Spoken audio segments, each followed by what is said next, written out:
Hello and welcome. The Dandaragan Shire Council recently concluded the preliminary consultation process of a most noteworthy program designed to improve communications between the community and the Shire. The program also sought feedback in regard to everybody's future hopes and aspirations. These productive township discussions will undoubtedly assist the eminently desirable outcome of improved communications. Interestingly, or moreover perhaps very tellingly, the township discussions highlighted the all-encompassing community concern to protect groundwater, maintain unpolluted air and preserve environmental integrity. A wide and diverse range of issues were discussed throughout, but groundwater protection, underscored by environmental considerations, emerged as the overriding concerns throughout all of the entire region.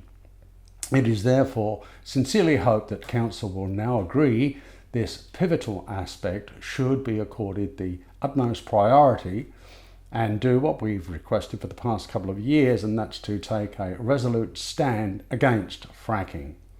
It's become painfully obvious that failure to circumvent the established dangers inherent in all fracking operations is an open invitation to disaster.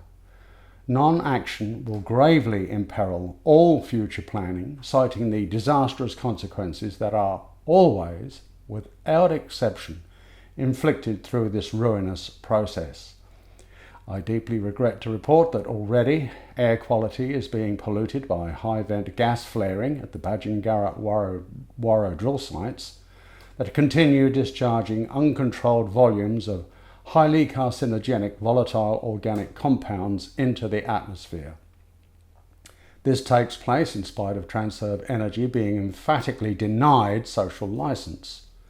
This relentless toxic discharge constitutes human rights abuse. No human being nor any living creature should be subjected to ceaseless bombardment from these lethally toxic VOCs, to say nothing of all the many environmental considerations that are irreversibly impacted.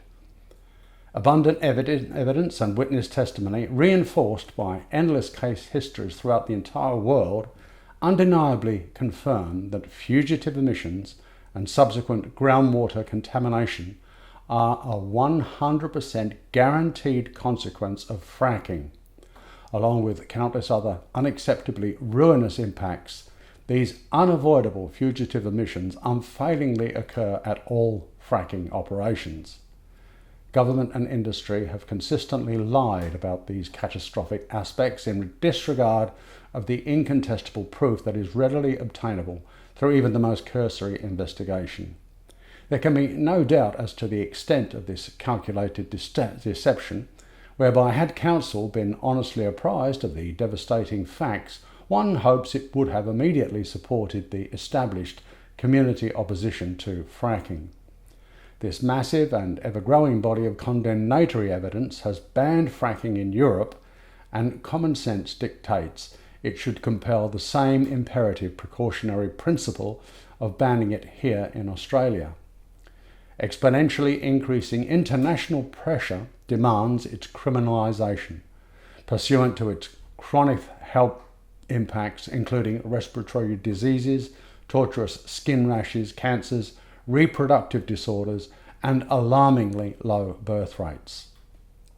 Children are at the greatest risk, suffering incessant nosebleeds and numerous other seriously debilitating health impacts resulting from toxic fracking emissions. This evil process has no place in civilised society. Accordingly, all plans, hopes and aspirations put forward by residents of the Shire will reduce to bitter ashes if the current fracking infestation is not urgently halted and permanently disallowed. In other words, Council's noteworthy consultation program will amount to nothing more than playing musical chairs on the Titanic if no assertive action averts the pending fracking-inflicted disaster. Council has been deliberately and unforgivably misled in regard to these deadly serious matters, which the community believes deserves an appropriate response and urgent redress. As previously reported, a community-driven mandate to oppose fracking has existed for the past 2 years, but has regrettably been hindered by sections of council disinclined to accept what is now incontestable evidence confirming all of the above. It is therefore hoped that this resounding reaffirmation of community opposition to fracking, solidly upheld by the blanket expression of concern for groundwater protection, will at last galvanise meaningful action in regard to this perilous issue.